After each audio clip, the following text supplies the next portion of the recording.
everybody. Welcome to the We Are podcast. Today, I am featuring someone, a good old chap, Mark Fraser from the UK.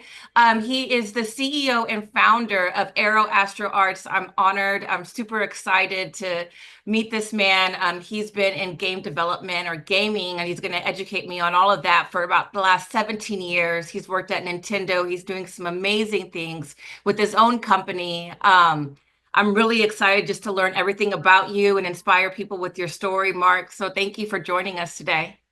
Well, thank you so much for inviting me. I'm very happy to join you. Yeah, great. So, first things first, I want to know, tell me about, what is Aero Astro Arts and, who are you? So we're a London-based video games developing company. Also moving more into publishing. For the past almost 17, 18 years, we've been doing outsourcing for other companies.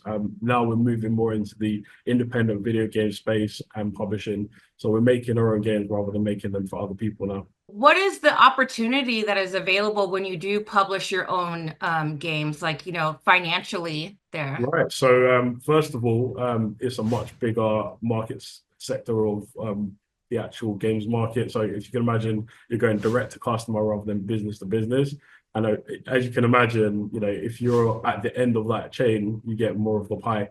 Brand recognition is invaluable, and also having the user data directly from the user or possibly from the platform is super valuable because, as you know, like big data and having the ear of the actual customer is super valuable. So is this kind of something where I'm used to, when we were younger, a lot of people wanted to be rappers and stuff like that. And it was all about, them getting a distribution deal, and then they would make maybe $1 off of every, time the song is played or something like that. Is that how the publishing for the video game industry works as well? So the way that it works in general is that you have the platforms like PlayStation, Xbox, Nintendo, or even Steam for Valve or Itch or something like that, a marketplace where you sell your games directly to the user if you don't have your own marketplace. Typically, you might have a publisher in between yourself, the developer, and the marketplace, and they would handle the marketing and the publishing. And then you have the game developer who actually works on the actual game.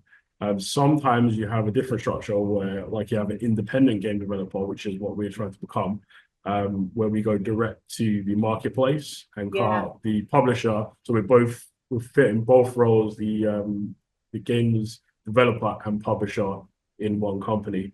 Got it. So then for, the people out there that are, young and trying to figure out what they want to be and do with their life, or people that are, thinking about, a different venture for them, the opportunity in a dollar or a pounds perspective, what would that be?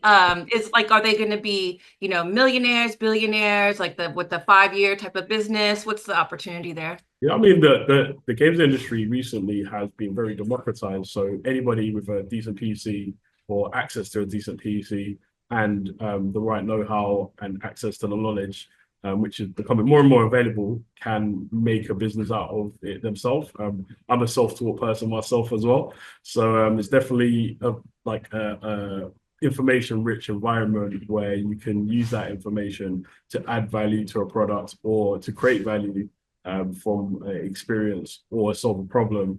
So you could look for a niche in the market, a game you might really like. A lot of gamers have turned into game devs because they really liked the game, but there wasn't a feature in the game that they liked, and they utilized that as a hook for the new game. So Nice. there's loads of examples of that. I won't go through that or name drop any, but Yeah.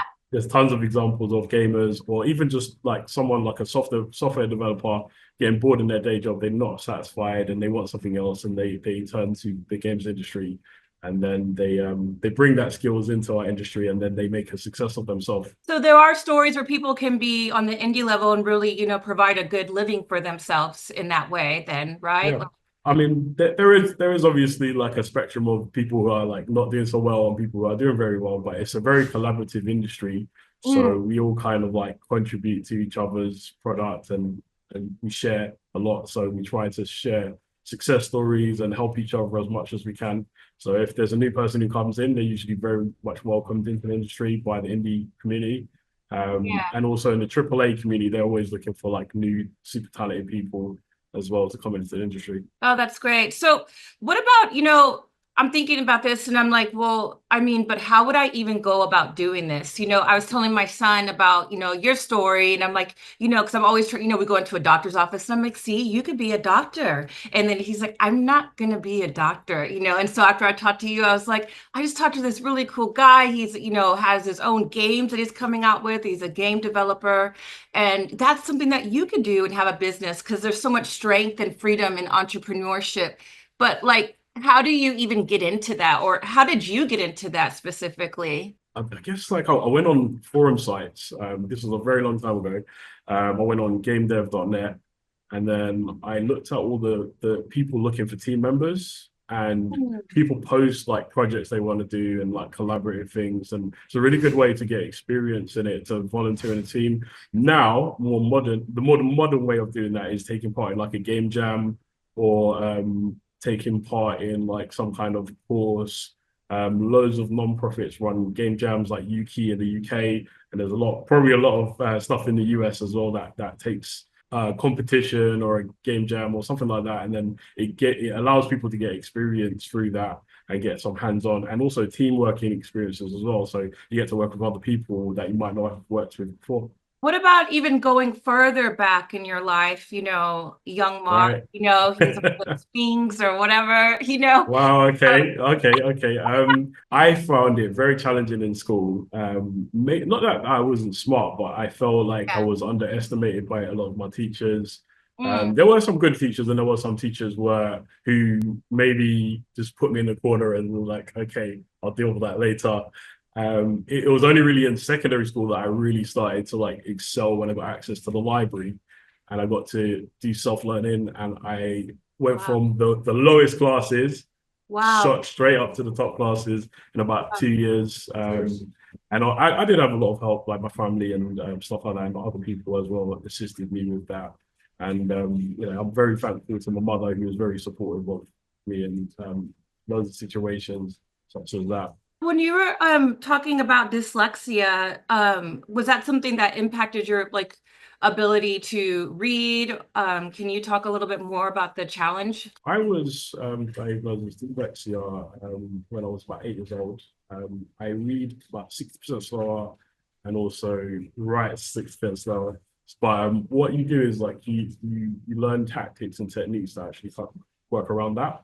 Mm. So I don't see it now as a disability. I see it as like a superpower almost, because it becomes more it makes you more creative. A lot of entrepreneurs are actually neurodivergent, or like they've got ADHD or something like that, and Yeah. it sets you apart from a lot of other people. Really, maybe you have some limitations, but you have other strengths that you can use, and if you work smarter rather than harder, you can definitely utilize that. Yeah, I definitely have diagnosed myself with ADHD for sure. Yeah. Yeah. But I think it's amazing. Like I get so much stuff done at the same time, right? A lack of impulse control can really work for you as an entrepreneur too. Yeah, I mean, I wish I had ADHD, but I have like the dyslexia side of things. But I have a very high IQ, so my IQ is in the first percentile, I believe. Wow. So I guess it's how you use it. Like you can have a high IQ, but maybe not utilize it in the right way. And if you do utilize it in the right way, then you can definitely exceed in any industry or any task that you set yourself. What was it like, growing up, me as a parent or even just other people, they want to be able to think about like, well, I may not have a high IQ, but I come from a similar type background as you. Can you share what your, home life was like? What was your mom like? What your ethnic background? So I come from a single parent family. My mother raised me and my sister by herself. She bought her own home after many years of sort of saving and building up. She was a nurse in the Navy. She then became an entrepreneur, and she instilled those life skills in us as well. She also had her own challenges and stuff coming up in like a country as a black female. So Mm. definitely she had her challenges, but she always sort of made do and like put hard work in, and she showed us how to do many things, and she filled both roles for us. So you can't really you know I guess I couldn't possibly do that myself. She's definitely a role model to me, and also a lot of my family members have been, figureheads in my life as well, like some of my uncles. So that definitely pushed me ahead. And my ethnicity is a little bit complicated. So I'm half Jamaican, Oh, quarter Israeli, and oh, wow. quarter Australian. So it's a little bit of a mix. I guess I'm half the world, I guess. That's awesome. And Yeah. so did your mom talk to you? How did you even, have the guts to move forward with, starting your own business? Is that something that entrepreneurship, your mother always, was she planting seeds about that, or did you have examples of that in your life? My mother started many different businesses herself, but Or your also, mom did? yeah. So she had like a salon. She had like Oh, different types of businesses. Like she had at one point she had a handyman business where she was like, an agency for handymen. Yeah, yeah. So she's doing loads of stuff. that's awesome. Um, That's so when I underrated was in her. Yeah, yeah, the ingenuity in there, right? Yeah. So when went to university, I did like a business module of it, and that really inspired me to start my own business as well. So I was studying aerospace engineering with astronautics and space technology. It's basically rocket science in Kingston Wow. University. But I think it was my third or second year, I started my own business when I was 21, and pretty much yeah, I mean, went from there. I started with 12 employees, and then that dwindled down to six. So six programmers, six artists, and I was doing it like I was renting out physical offices, and then half the programmers would turn up and half the artists would turn up, and I was like, okay, we're gonna go online. So at that time, I used MSN and Google Groups, and then I did my early stage of like remote working, and that worked perfectly for me because I could use my computer banks in the university. So then did you have when you talked about having 12 employees, how did you afford them? Was your mom, yeah. I guess what I did was I found a client first. I Oh, found a project first to actually pay for oh, it, and then that was how I financed it, if that makes sense. And I always kind of yeah. did that where I always had a lot of people asking me to work with them and to collaborate with them. Actually, here in Urban MBA, the HQ, and like we're collaborating on the project too. So that's one of the reasons why they allowed me to use their space, and they're actually fantastic. Actually, they help so many people. And then so just for the listeners, the Aero Astro Arts office is above Urban MBAs. Am I correct? It's just in the same We're building? a completely online business. So we sometimes we do hot desking and stuff like that, but we like to keep it lean and mean. So in this era of like remote working, everybody almost well, most game developers prefer working remotely. So Yeah, when we do have to work with someone or hire someone on, it is mainly remotely, and then we might do like a day or two a week in our office. So there's so many flexible options in London as well with office spaces. We can kind of yeah. have a new office every week. I won't sort of name any names, but we go to loads of interesting places. Well, and something that I love that I just want to just recap on too is for listeners is that you really don't let anything stop you. You don't let financial limits stop you. You're always creative and thinking about ways of, well, then if it's going to be me going to a Starbucks, a university, a library, that's my office for the day. Another thing that I love about it is you think about, well, you don't let you not having a branded business or employees stop you from going out and getting a project. So I just want to applaud you for your just tenacity in that. What's something that you could say to someone who may feel like, well, I don't have a super high IQ. I don't know if I could do this, or it just needs some words of encouragement. Can you share that? There's actually something else called EQ, like emotional Mm. quotient. Basically, that's it's not the opposite of IQ. It's more emotional intelligence. So you can still be really good at something, even though like maybe your analytical skills might not be the greatest. Yeah, So everybody has their own strengths and weaknesses, even including myself. yeah, So you always find what you're good at and what your passion is, and that's what you should focus on. And also, if you can solve a problem, it doesn't matter if like you're super intelligent or maybe if you're intellectually challenged. That's okay, because everyone's different, and also everyone can contribute to society in a different way. And I feel like that's what we should focus on. Not so much like, oh, is my IQ this, is my IQ that. Don't let that stop you. That's just a limitation that society has put upon you. Whatever you want to do, make an action plan, make smart goals, work towards it. If maybe you're not the most talented person, then your work ethic can definitely pull you through as well. So if you're a hard worker and you know Yeah. what you're doing and you're skilled, not everyone is born with talent. Some talent is acquired and learned through experience as well. Thank you. Yeah. And so then talking about learning too, then did you just start tinkering then when you were, in middle school to like, how did you take specific classes to learn coding? I know that I taught myself coding just because I didn't have the money to pay somebody to do something for something. So I just started learning and doing coding myself to build my own website. What did you do? Yeah, my first class was in HTML in college. I think I was about 16. So I was learning how to make websites, and then out of that interest, I learned how to do how to use Flash. It's an older version Yeah. of Yeah. HTML5, and then through that I learned ActionScript, and you can actually make games with there. So I found a site called Flash ActionScript. It had loads of game examples. It was 2D Yeah. games basically, and that was my first foray into like actually making games. So I made like various different like side scrollers, asteroids games, little Pac-Man type games, those kind of ones, just out of interest in general. And that kind of followed through. And then I learned Unreal Engine, other different engines like Torque Engine, Unity. At one point, as a company, we even made a game engine for a client with Shockwave 3D and C++. Unfortunately, a lot of the stuff that you do as an outsourcer, you can't talk about. So Yeah, so I'd love to know about what you can. Well, actually, maybe we could take a step back. So, Aero Astro Arts, you yeah, know, for the gamers out there, do gamers have like where they go for a certain theme? Like I liked, like medieval creatures, or people like to shoot and kill things. Like, how does it go? And then what do you guys focus on? Do you have a theme? most people get into game dev, they're inspired by the games that they love and play through their life. Yeah. So a lot of people have been inspired with many different, genres of game.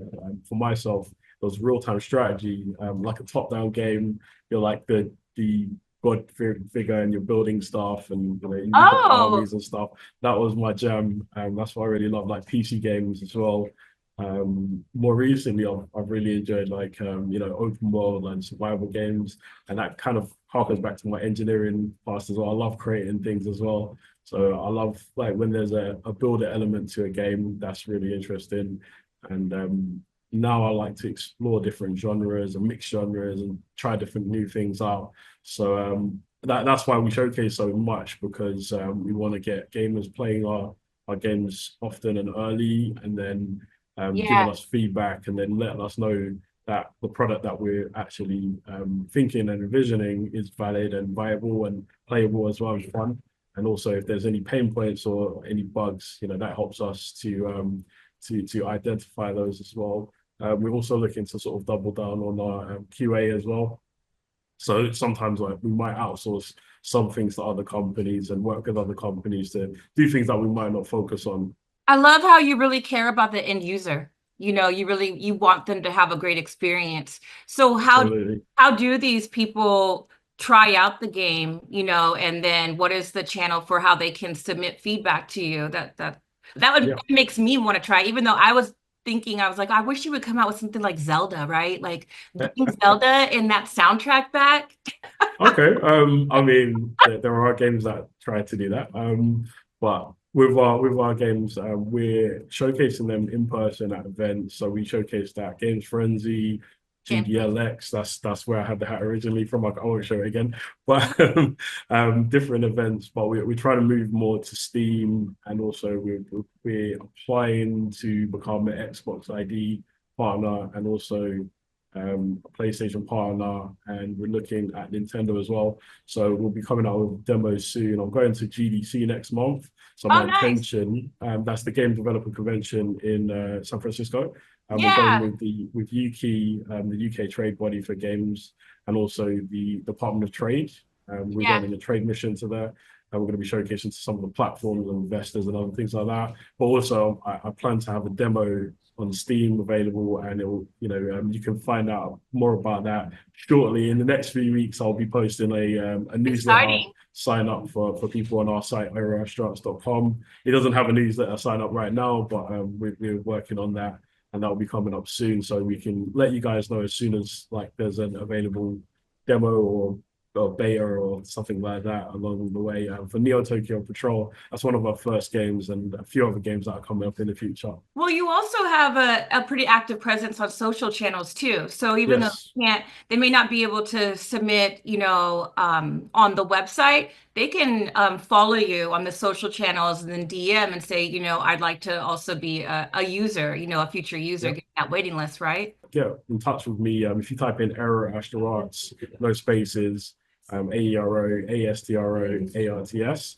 On all platforms, you'll be able to find me. Or, if you want to look on YouTube, you look up Aero Astro Arts. You'll see some of my interviews, and hopefully this one as well at some point. Tell me about your worst moment of gamer rage. Okay.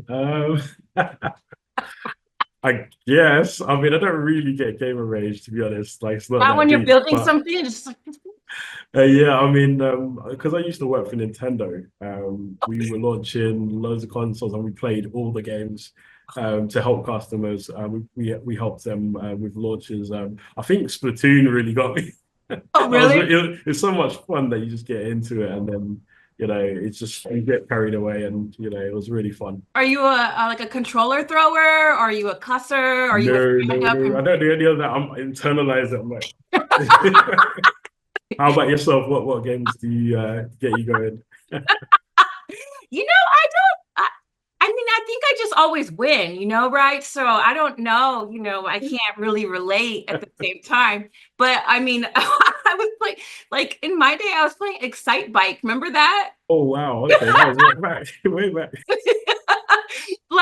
The graphics, it's just the capabilities. Oh, I would tear it up on some Mortal Kombat though, like that uppercut. Okay. Yeah. One game that I really remember that was super fun though was Parappa the Rapper. What's it about? It was it was just about rapping, literally. Really? Yeah, look it up. It was so fun. It was so fun. What was it called again? Parappa the Rapper. Pro rapper. And so did he go through things like a challenge, or he had to battle people? No, he was just literally battling. He was just so you'd it was obviously simulated, but it's just a little fun game. And then what else? What can we look forward to with Aero Astro Arts? What's coming up next? I know that you have a lot of things that you can't talk about because it's just so exclusive, and we're waiting for that to drop. But yeah, what should we look where is this company going? I'm working on a top-down shooter game called Neo Tokyo Patrol. Also, I'm working on a game with Urban NBA called The Street Entrepreneur. It's their IP, but we're just helping them out with it as well. And also, we're working on a real-time strategy game called Noble Order, and another real-time strategy game which also has mobile elements, and it's episodic as well, called After the Swarm. And we've paired with another company doing a very special project. We also applied for an Innovate grant for that in the UK. I can't talk too much about that. It's a little bit secret, but when the right time comes up, then we'll start talking a bit more about that too, and a few more secret projects too. Awesome. And then the way that I met you, and then we started networking, and then I told you about We Are and how we're here to close the racial wealth gap by exposing Black, Latino, API, Indigenous people to the opportunities in tech and sustainability. What about that, when you checked it out and the concept made you feel like you wanted to work together and partner on this? Even more so with recent developments in the US, with DEI being clean swiped. It's a terrible thing, really. And I feel like having a voice in the industry and having opportunity in the industry is super important, and it drives innovation, really.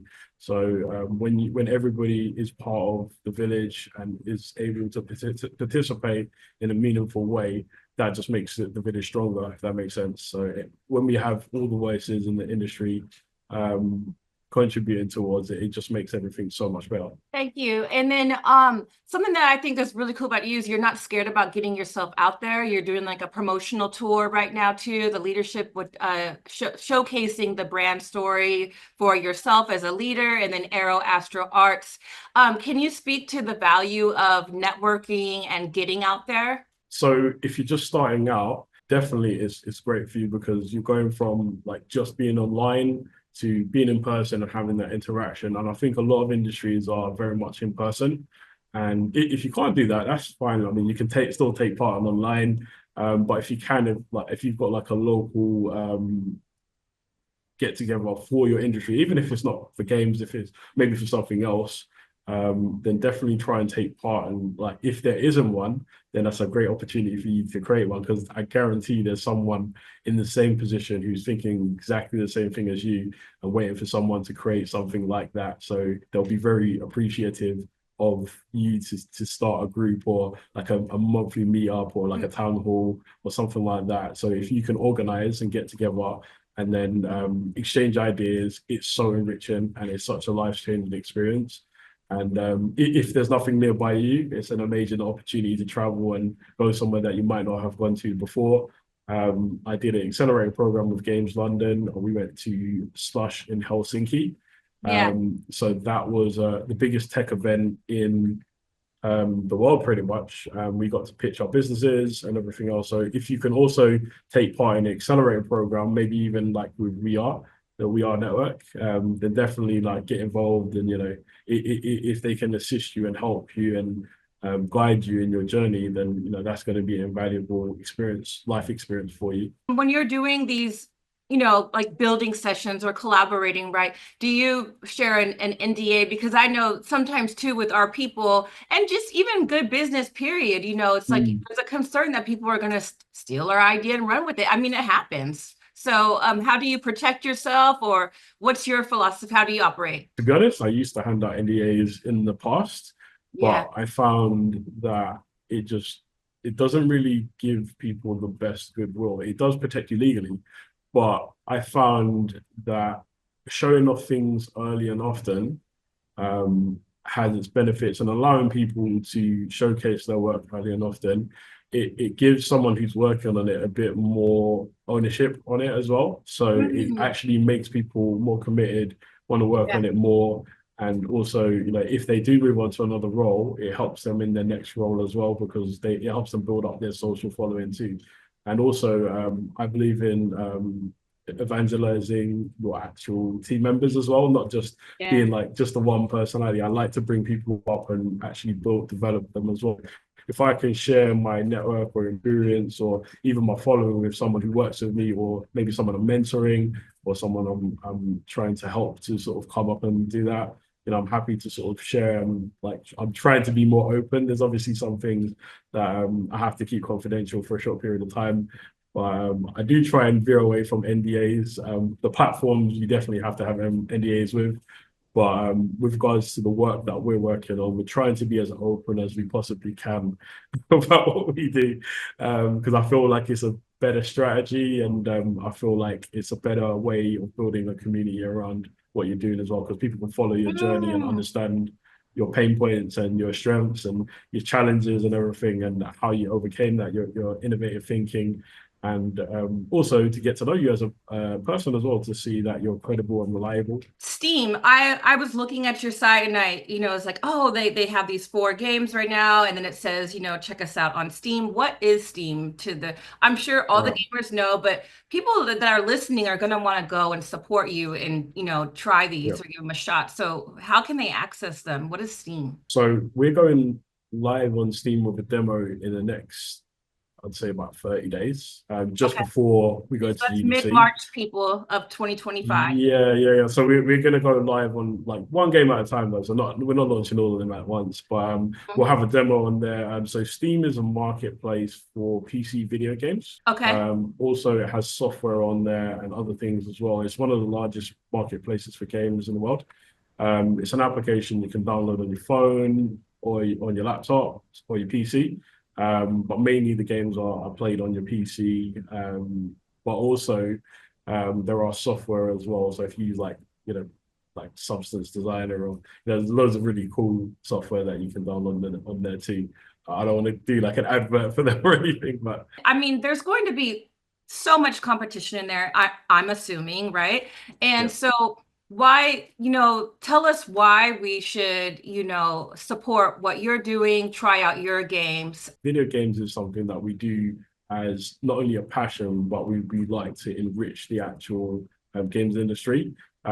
Small businesses, as you know, they are not beholden to the same sort of pressures as larger companies. You have these large companies churning out these big games like GTA 5, 6, 7, all the rest. That's great, but we are creating unique experiences that you won't find anywhere else. Cool. And so, yeah, everybody, I want everyone to go check out aeroastroarts.com. I want them all to also check out your social channels. The thing that I also love about it is they have the ability to control the future of the game and submit feedback actually directly and have it considered by the developers of the game. That's a really unique opportunity to be a part of that story and then to support everything that you're doing in this multi-ethnic business that you have. You seem like a great person. You've already connected me with a number of different people. So this man is not only walking the walk, he's talking the talk and doing amazing things. So I want to thank you so much, Mark, for being our guest. And I can't wait to see what you come out with March 2025 with Aero Astro Arts. Thank you so much for having me.